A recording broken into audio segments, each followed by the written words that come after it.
चाहे जितना दुख पड़े प्यारे, किसी से मत कहो, किसी से मत, चुपचाप मौन होके सह जाओ। तुम्हारा स्वामी विधान करके तुम्हें दुख भेजा है तो बहुत बड़ा उसमें कोई सुख है। वो मंगल भवन है, तुम्हारा मंगल होने नहीं दे सकता। दिखाई दे सकता है कि अब अमंगल हो गया हमारा, अमुक अमुक अमुक, कुछ नहीं। धैर्य पूर्वक अपने मार्ग में सीधे चलते रहो। उसका विधान आया है, वो दुखद हो या सुखद, सुखद है तो हर्षित मत हो, दुखद है तो शोकित मत हो, आगे बढ़ो। देखो ये अध्यात्म है, ये कमर कस लो कि इस जन्म में मुझे इस भव समुद्र से पार होना ही है। ये जो कमजोर दिल के होते हैं ना, अनुकूलता जहां मिली तो बोले जब से हमने भक्ति शुरू की सब काम चकाचक बन रहे। ये भक्ति का फल नहीं है, भूल मत करना। ये तुम्हारे सुकृत चल रहे हैं इसलिए है। और जिस दिन दुष्कृत का फल आएगा उस दिन भक्ति करते हुए भी कदम रखना मुश्किल हो जाएगा, पग पग पर तुम्हें दुख मिलेगा। इस सिद्धांत को समझ लीजिए तो कभी आप निराश नहीं होंगे, शूरवीर होकर आगे बढ़ते रहेंगे। जो हमारी भक्ति ये नई फसल है और इस फसल की जो आनंद वृत्ति है वो भगवदानंद है, ज्ञानानंद है, अखंडानंद है, प्रेमानंद है। वो ये भोगानंद नहीं है, विषयानंद नहीं कि भगवान की बड़ी कृपा जो चाह वो भोग मिल गए। ये सुकृतों के फल है। ये सुकृत और दुष्कृत दोनों को यही नष्ट कर दो और निकल चलो भगवान की परम धाम में, जहां नित्य सेवा सुख का आनंद सहचर्या ले रही है। श्रीपाद कह रहे संतर्जयस ताड़यन, कोई मुझे बहुत डांटे भर्त्सना करे और ताड़यन पिटाई भी कर दे, मुझे कुछ कभी शिकायत नहीं करनी प्रभु से। देख रहे हैं ना, वो उन्होंने विधान किया है ना कि इसको पीटो, तो हम चुपचाप पीट लेंगे, किसी से नहीं कहना। रहीमन मन की मन व्यथा रखिए मन में गोए, सुनिठ लई हैं लोग सब बांटने। इसीलिए असंगो हम, असंग किससे कहें अपने दुख सुख की बात। अपना दिल तो दिलवर को दे दिया, जो बीते सो दिल तो उनके पास है, वो तो जाने दुख सुख की बात, हम क्या जाने। हम तो बस आपके हैं। मौन, अपने विषय में न सुख की बात करे न दुख की, मौन। बात करे तो प्रभु की करे, नहीं तो मौन। मान लीजिए अगर ये मौन आप धारण कर लेंगे तो निकल जाएंगे माया से, नहीं तो किसी की निंदा कर देंगे, किसी का ऐसा कटु वचन बोल देंगे, परुख वचन बोल देंगे, भजन छीण हो जाएगा, भजन करने की वृत्ति नष्ट हो जाएगी। सैकड़ों लोगों के प्रश्न है कि पहले भजन अच्छा होता था अब नहीं होता। उसमें दो बातें होती हैं। एक तो भजन की ऐसी भूख बढ़ गई है कि अब उतने भजन से नहीं और भजन होना चाहिए। ये उत्तम महापुरुषों की कृपा पात्र भक्तों की वृत्ति होती है। और एक होता है कि आपसे वैष्णव अपराध बन गया, कुसंग हो गया, इस कारण से ऐसा। अगर आपके हृदय में कोई दोष वृत्ति नहीं हो, फिर भजन में ऐसा लगता है कि मेरे से बहुत कम भजन होता है, वैसा भजन नहीं होता जैसा होना। ऐसा बड़े बड़े महापुरुषों को भी अनुभव होता है। ये कोई निंदनीय बात नहीं है, वंदनीय बात है। पर वास्तविक यदि भजन नहीं हो रहा है, वास्तविक यदि आपका रुक गया है आनंद, तो आप ढूंढ लीजिए आपका भोजन गलत है, आपका संग गलत है, आपने कोई वैष्णव निंदा की है, बस यही कारण है। यही खोज लेना, यही सुधार कर लेना। किसी से क्षमा याचना की जरूरत नहीं। अंदर देखो और आचार्य गुरु से प्रार्थना करो, सब ठीक हो जाएगा। बड़े कृपालु हैं, जिन्होंने अपराधी मुझ जैसे को घसीटा तो अब अपराध बन जाएगा तो थोड़ी छोड़ देंगे वो। विश्वास कीजिए, उन्हीं से प्रार्थना कीजिए, नाथ यदि आपको अपराध मोचन कराना है तो भेज दीजिए मुझे उसके पास, या उसको बुला दीजिए, मैं पैर पकड़ लूँ, हाथ जोड़ लूँ यदि अपराध बन गया है। और यदि आप चाहें तो आप क्षमा कर दें, आगे से सावधान रहेंगे। बड़े कृपालु हैं प्रभु, क्षमा कर देते। भजन की वृत्ति को रुकना ये सहन मत कीजिए। समय नहीं है कि आज नहीं तो कल भजन चल पड़ेगा, नहीं, तुरंत वाचिक में आ जाइए, तुरंत वाणियों का गायन कीजिए, नाम कीर्तन कीजिए और ढूंढिए अपराध क्या बना जो आंतरिक हमारा भजन रुक गया, और प्रभु से प्रार्थना करके उसको चलवाइए। वो बड़े कृपालु है, क्षमा कर देंगे। अगर आपने प्रगट में किसी का अपराध किया और वो उपस्थित हो तो जाओ, उनके चरण पकड़ो, उनसे प्रार्थना करो। भजन का रुकना सहन मत करो। बहुत कठिन है भजन करके भगवत प्राप्ति करना। वो हमारे अंदर सरलता पूर्वक भजन चल रहा है, उसको बचाओ। किसी की निंदा मत करना, किसी की अवहेलना मत करना, तुम्हारी कोई निंदा करे, तुम्हारी अवहेलना करे, सह जाना, कह रहे हैं, इसमें कह रहे हैं संतर्जय ताड़यन बंधनन।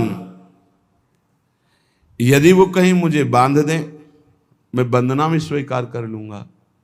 ऐसा भक्तों को कोई बांधता है क्या? हाँ, बांध देते हैं। तितिक्ष ब्राह्मण की कथा में पढ़िए, उसको बांध दिया। एक सखी बहुत भजनानंदी थी, उसके परिवार के लोग रोज उसे पीटते थे और उसे बांध देते थे। सखूबाई नाम उसका सखी का था। एक सखी बहुत नागरीदास जी के संग में रहकर भजन की वृत्ति उच्च कोटि की सीखी थी, भागमती बाई। उनके पति ही उनके ऊपर सैया लगाकर नवीन रानी के साथ बैठते हुए ऐसा पिटाई करते, इतना कष्ट देते, पर वो उच्च कोटि की ऐसी महान भक्ता, परम सिद्ध बरसाने के जो वास करने वाले अपने नागरीदास जी थे, हरिवंश महाप्रभु के शरणागत, उनके सत्संग से ऐसी उच्च कोटि की दशा प्राप्त हुई, उसे कोई फर्क नहीं पड़ा। उसके कष्ट देने के लिए उसके ऊपर सैया लगाते, राजा थे, और नवीन रानी के साथ उसके ऊपर बैठते, उपद्रव करते, मारते, पीटते, लेकिन वो सम रहती। संतर्जय ताड़यन बंधनन, शांत, वो देख रहा है, बस तुमको यही सोचना, वो देख रहा है, मेरा स्वामी देख रहा है। वो देखते हुए मौन है ना, वो चाह रहा है ना, तो तेरा किया मीठा लगे, बस बात समझ लो। इतना तो बहुत बड़ी वस्तु प्राप्त होगी, बहुत बड़ी।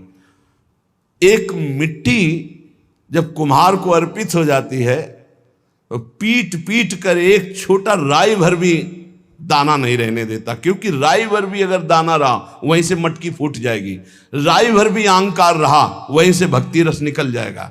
पीट पीट के उसको एकदम बराबर, फिर भी चैन नहीं, जल डाल के रौंदा, फिर भी चैन नहीं, हाथों से मल कर अपने अनुसार बनाया, फिर चाक पे चढ़ाया, जो चाहा आकार दिया, सूर्य के ताप में तपाया, फिर उसको दहकते हुए आवे के बीच में रख के पकाया, फिर उसमें रस रखने लायक क्षमता आ गई उस मिट्टी में। ऐसे ही हम जब संत महापुरुषों को, श्री भगवान को समर्पित होते हैं तो ये सब होगा। रस रखने लायक हृदय तभी होता है जब आवे में तपता है, इसलिए तैयार रहो। तभी नागरीदास जी ने कहा, बड़ो ही कठिन है भजन ढिग डरिबो। एक सूरवीर योद्धा की तरह जैसे उसके अंग घाव से युक्त होते हैं, वो कदम पीछे नहीं आगे ही बढ़ाता है, ऐसे भजनानंदी चाहिए। चाहे मुझे चोर कहा जाए, पतित कहा जाए, गाली दिया जाए, मुझे मारा जाए, बांध लिया जाए, तो भी मैं भगवान पर दोषारोपण नहीं करूंगा। मैं यही निश्चय करूंगा, प्रभु मेरे देख रहे हैं, जोई जोई प्यारो करे, सोई मोई भावे, उनका विधान परम मंगलमय है। अंतः क्लेश मतीव दुस्सह तरम प्राप्नोति नाना विधि। मुझे अंदर से भी बहुत पीड़ा दी जाए, काम पीड़ा, क्रोध पीड़ा, लोभ, बाहर से तो ये दिया जाए और अंदर से भी ये दिया जाए, तो भी हे प्रिया जो आपसे नहीं कहूंगा। प्रेम में कभी शिकवा शिकायत नहीं होती, ना इष्ट से और अपने प्रीतम के विधान से दिए हुए कष्ट को हम दूसरे से कह दें। धिक्कार है हमारी प्रीति को, प्रीतम सहावे और मैं दूसरे से शिकायत करूं? नहीं, हर विधान आपका सहो। ये प्रेम है मस्ती का, ये लज्जू पंजू ऐसे काम नहीं है इनके। ये तो देखते हैं पैर धर के, अगर गर्म लगा तो हटा लेंगे, मत रखना गर्म ही गर्म है। और छाती मजबूत करके कि आग पे चलूंगा, तो पैर रखोगे तो चंदन हो जाएगा आग में भी। पूरे जीवन की बात कह रहा हूं, पूरे जीवन की। सोचो उस समय जब 13 वर्ष की अवस्था है और घर से निकले थे, कोई साथी नहीं है, कोई समझाने वाला नहीं, और आज इतना जीवन हो गया इसी यार के सहारे हुआ है। इसी यार, ना 1 रुपया कभी था, न रहा है और न रहेगा। प्रेमानंद का 1 रुपया नहीं है, प्रेमानंद की 1 वस्तु नहीं, ना रहा ना रहेगा। हाँ, प्रेमानंद की सब वस्तुएं हैं, ना होते हुए भी पूरा विश्व मेरा। क्यों? प्रेमानंद भगवान का है, भगवदानंद को प्रेमानंद कहते। वही संपत्ति जीवन भर एक ही साथी रहा है। और हे नाथ ऐसी कृपा करना, अब दूसरा साथी बने ना।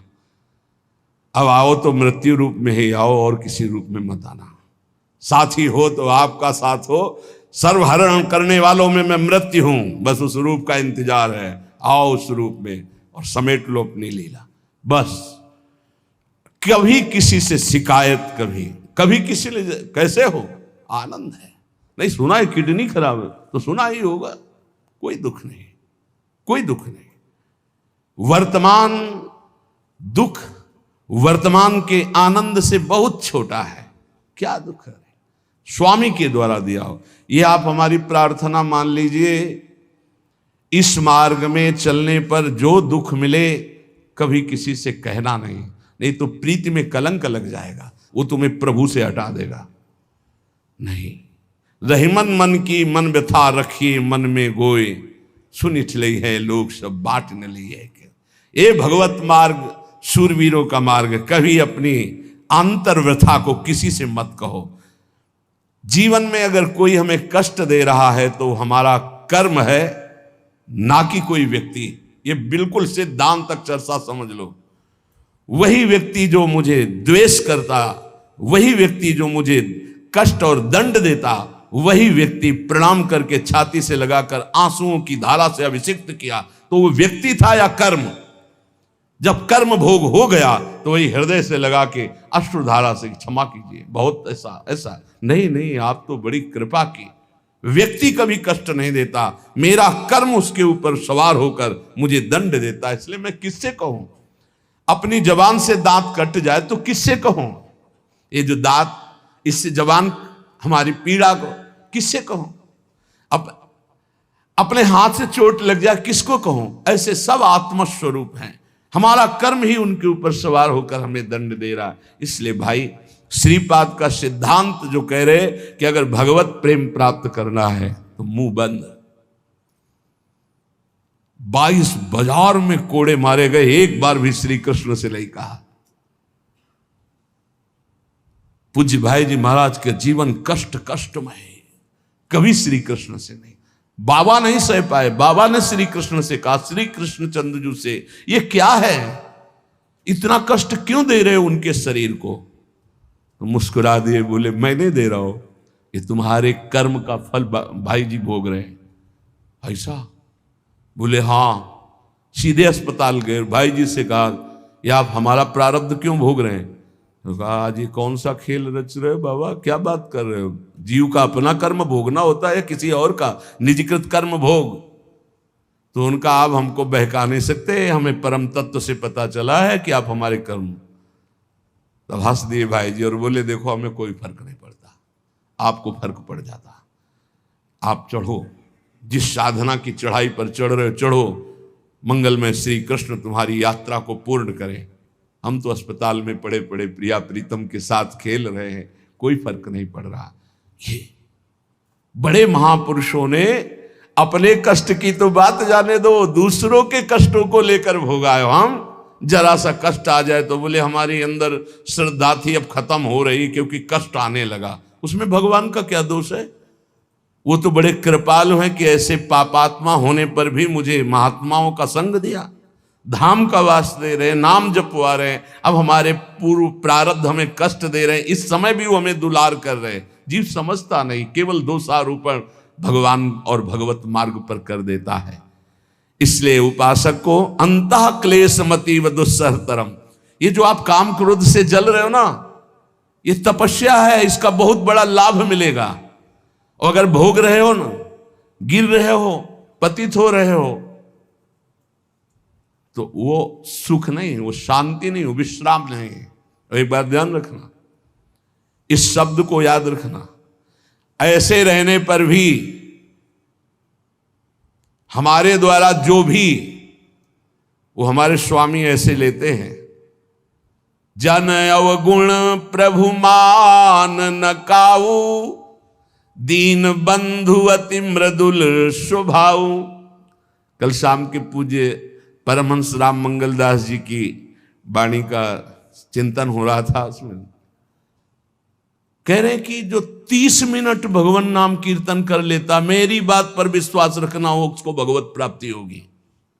24 घंटे में 30 मिनट नाम कीर्तन कर लेता है और अन्य समय वो विस्मरण रखता है, तो 30 मिनट का नाम कीर्तन उसे भगवत प्राप्ति करा देगा। तुम्हें जो पाठ प्रिय हो 30 मिनट पाठ कर लोगे, भगवत प्राप्ति हो जाए, कर लो। और बहुत पहुंचे हुए महापुरुष जिनके चरणों में अपार श्रद्धा है, आप लोग तो रात दिन लगे आपको भगवत प्राप्ति नहीं होगी। चूक हो जाएगी तो जन अवगुण प्रभु मान न काऊ, दीन बंधुवती मृदुल स्वभाव। अग्नि की ज्वाला के समीप रुई का पहाड़ कितनी देर टिकेगा, कितनी देर टिकेगा, उसके ताप में झुलस जाएगा। ये अग्नि की ज्वाला है भगवान नाम कीर्तन, भगवत यश गुणगान। तो जैसे किसी को लगे कि वो नाम जब भी करता है वो रुचि पूर्वक पाप करता है, असंभव।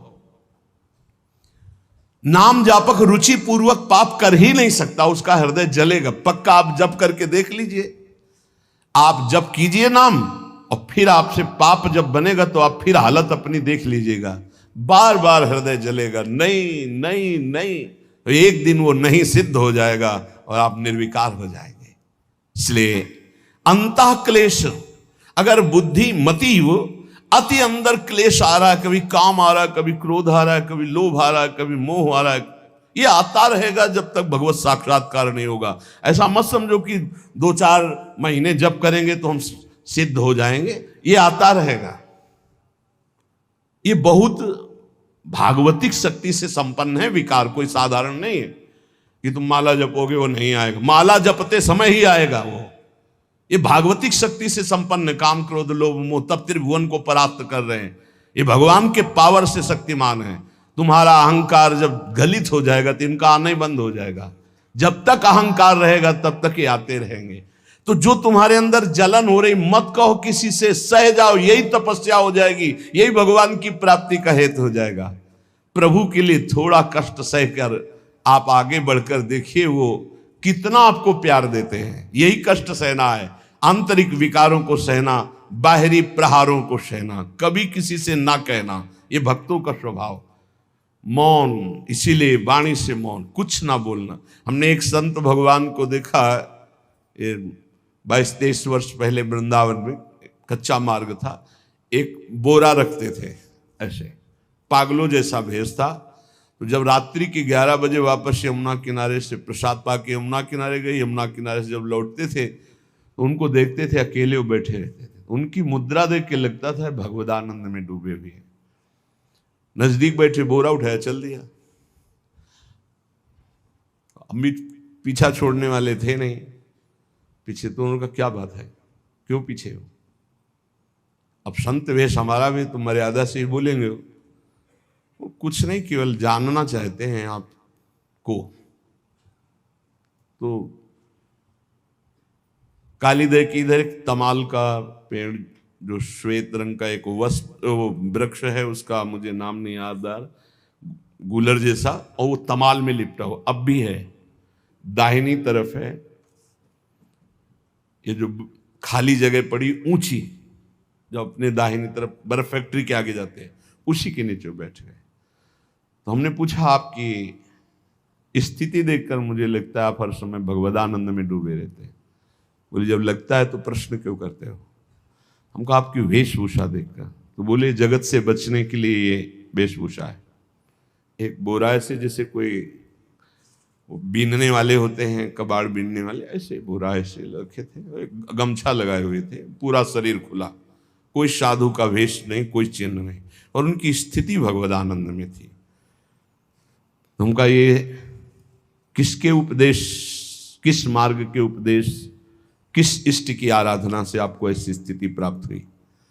बोले प्रथम पूज्य श्री स्वामी राम सुखदास जी महाराज का सत्संग हुआ, इष्ट देव श्री कृष्ण, इष्ट ग्रंथ गीता, उसी की कृपा से मुझे ऐसा, मैं भारत के हर तीर्थों में वास करता हूँ, भ्रमण करता हूँ, असंग रहता हूँ, और यही वेशभूषा रहती है बड़ा अंदर से। तो भोजन प्रारब्धवशात जो सामने आ जाता है उसे पा लेता हूँ, नहीं आता भूखा रहता हूँ।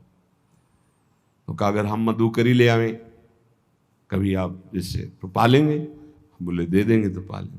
दूसरे दिन मधुकरी लेकर के, तो रोज हमारी उनके चरणों में श्रद्धा, क्योंकि उनका रहना और चिंतन दोनों रहनी और चिंतन बड़ी प्रशंसनीय। जो वीतराग परमहंस हो गया अक्षरशः वैसे, कुछ पास नहीं, केवल बोरा, वो नाटक के लिए बोरा कि कोई समझे कबाड़ बिनने वाला, और एक गमछा ऐसे रंग बिरंगा, बस कुछ नहीं, कोई भागवतिक चिन्ह नहीं। एक दिन देखा वो पड़े मक्खियां भिन भिना रही, तो नजदीक गए, क्या होगा? कहा चुप जाओ। कहा बोलिए ना। बोले वमन और शौच दोनों हो रही है, शरीर बिगड़ गया है। तो हम कहा औषधि के लिए हम व्यवस्था, बोले इसीलिए कह रहा हूँ आप बच जाइए। तो हम कहा हमें बता तो दीजिए क्यों नहीं? तो बोले आया हुआ प्रारब्ध है, इसको हंस के भोगना है। ऐसे कोने में साइड में ऐसे पेड़ के किनारे पड़े, 2-4-10 दिन जो भी व्यवस्था उनकी बनी, फिर वो हमको दर्शन नहीं मिले, अन्य तीर्थों में चले गए होंगे। ऐसा महापुरुष, क्या हम अपने शरीर को इतना प्यार करें कि भगवान से श्रद्धा हो जाए, भक्ति मार्ग में हम लड़खड़ा जाएं, फिर सत्संगी किस बात का?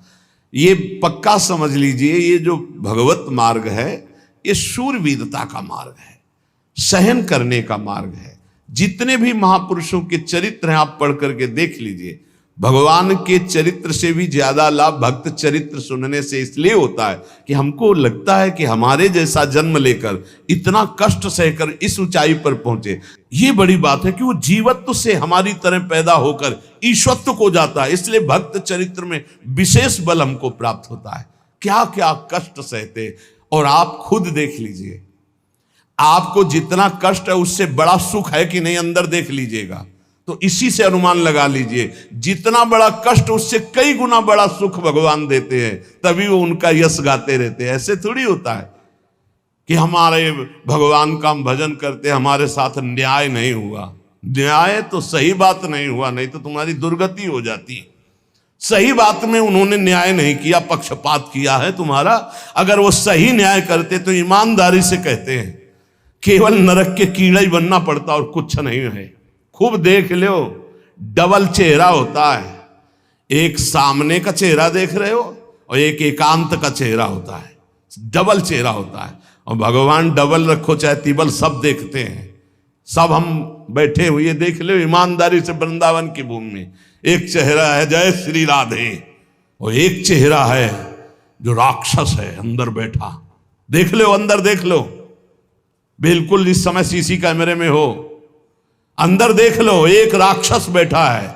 और उस राक्षस ने जो जो करवाया, आप लिखो रजिस्टर में, तुम्हें याद है जितना, और इसके बाद आप न्यायाधीश बनो, फिर आपकी क्या दुर्गति होती उसका। इससे ऐसे होता है, हे प्रभु, तभी त्राहिमाम मचता है, तब उनकी कृपा नजर आती है कि बोले भगवान ने न्याय नहीं किया। हम कहते सच्ची बात तुम कह रहे हो प्यारे, न्याय नहीं किया इसीलिए बचे हुए हो। अगर वो न्याय कर देता, पक्षपात न लेता तुम्हारा, तब तुम्हारे होश उड़ते, चाहे जो कोई हो, अपना रजिस्टर जांच के देख लो। इसलिए कहते हैं कि सबकी जीवनी शुक्ल पक्ष की लिखी जाती है, कृष्ण पक्ष की तो केवल उसी की छाती जानती है, दूसरा नहीं।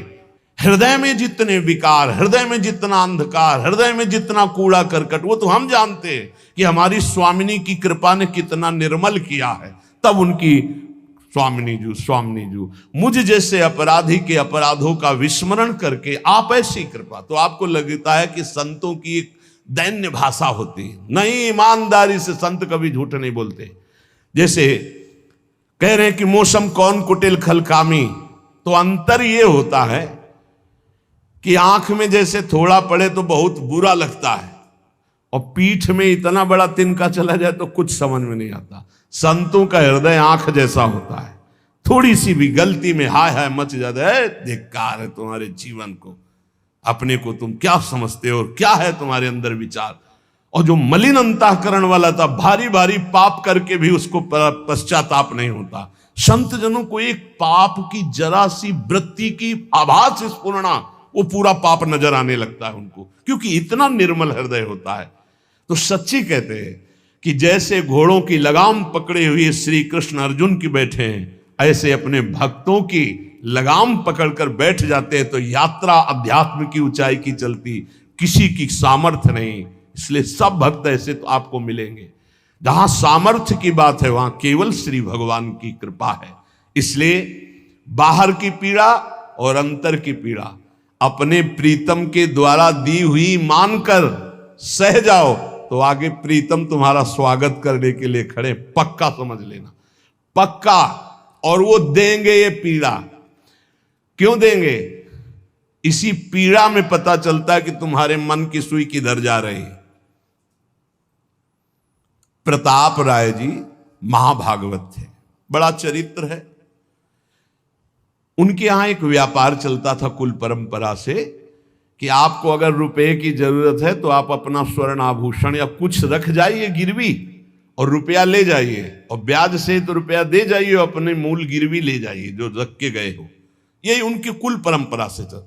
तो उसी के आधार पर वो कुल परंपरागत कर्म कर रहे थे, निरंतर नाम जब भगवत आराधन में मगन। अब नाम जब भगवत आराधना और ईमानदारी से कार्य तो बड़ा सब खूब धन संपत्ति, बहुत आनंद और भक्तजनों के खूब भोजन होते, भंडारे होते। तो जो चिढ़ने वाले जलने वाले लोग हैं वो जलते थे कि करता तो ये कुछ है नहीं, खूब जय जय मच रही है चारों तरफ, इसको नष्ट किया जाए। ये किसने बीज बोया? अरे बोले दुष्ट स्वभाव ने। नहीं नहीं नहीं नहीं, भगवान ने। किनको हुस्काया? डंडे को। क्यों? अब झंडा फहराओ मेरे भक्त के यश का। उनके हृदय में जलन हुई। वहां का काजी और मिल गए 3 लोग और उन्होंने कहा कि इसको नष्ट किया जाए। बोले बस आप सहयोग दो, नष्ट तो पक्का। बोले कैसे? बोले प्लान तो सब हमारा बन गया है।